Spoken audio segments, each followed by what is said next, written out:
A woman cuts up 10 tons of apples every day. However, she throws away the flesh and keeps only the seeds. She grinds the seeds into powder using a crusher and extracts the cyanide. Then, she seals the cyanide in a container. Later that night, she sneaks into a student's home.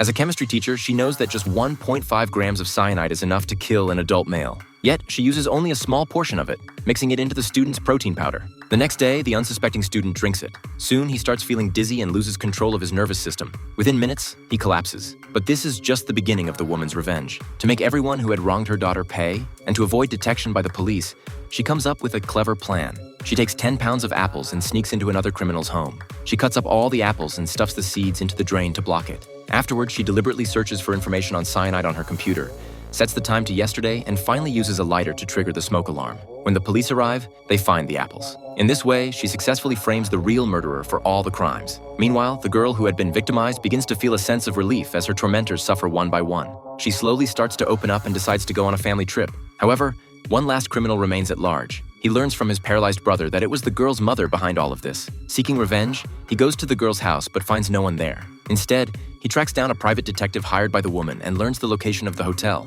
Soon after, the hotel where the girl is staying experiences a power outage. The girl strikes a match to light it, only to be horrified by what she sees. The murderer is standing right in front of her.